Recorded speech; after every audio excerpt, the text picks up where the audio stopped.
You've planted your seeds, they've grown, now it's time to give them individual containers so they can really start to take off.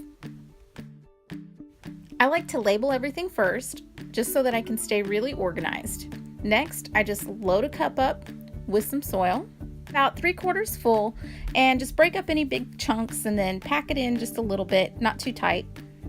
I'll be using this little scoop to help me dig up the plants, but you could use a spoon or really just about anything to help you get them out. I'm going to try these tongs and see how that goes. I planted these tomato seeds in 3 little sections inside of this cup. As you can see, I put 2 or 3 seeds in a little triangle inside of this cup.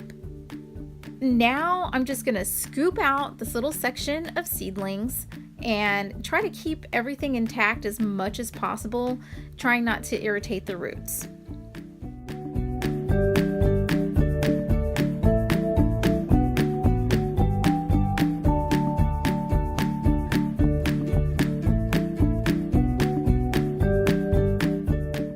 After I've removed a little section of seedlings, I'll just put it inside of the new cup that I've labeled and fill it into the top with potting soil.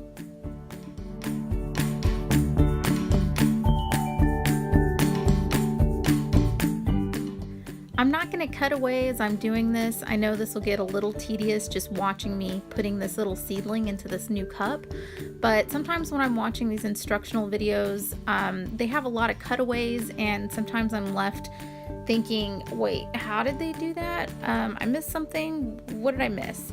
So I'm just going to go through this without cutting back, just so that you can see the entire process all the way through.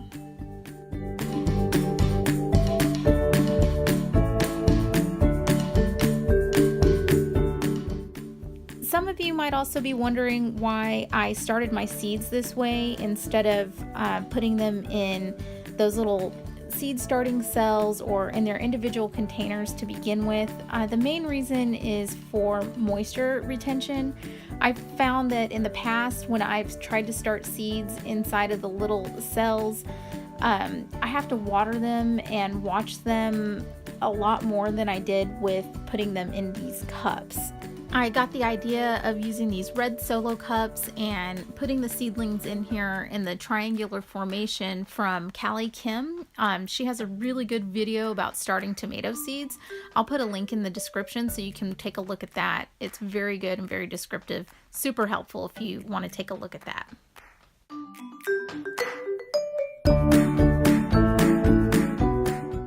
And finally, after removing 2 of the sections of seedlings, go on ahead and just backfill the original cup with soil and pack it in all the way to the top.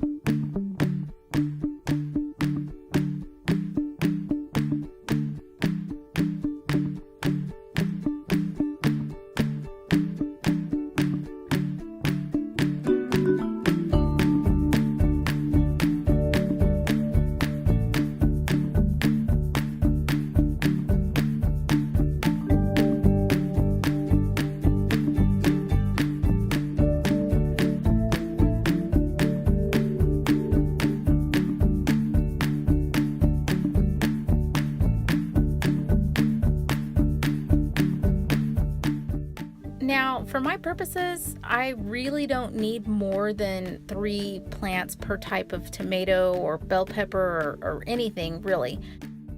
And when I first started gardening about 4 years ago, it really pained me to have to thin out my seedlings. But as I've become a more experienced gardener, I've realized that that's just all part of the gardening process.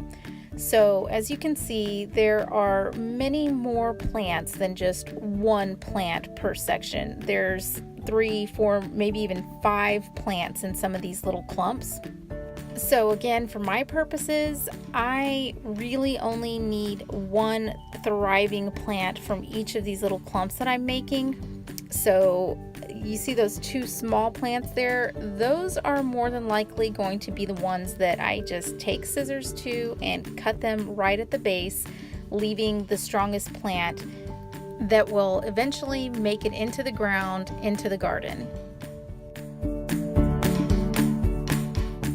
And now that's not to say that you can't save every single one of these plants.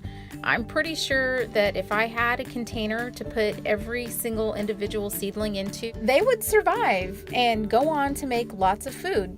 Lots and lots of food. Way too much food for my family of 4 though.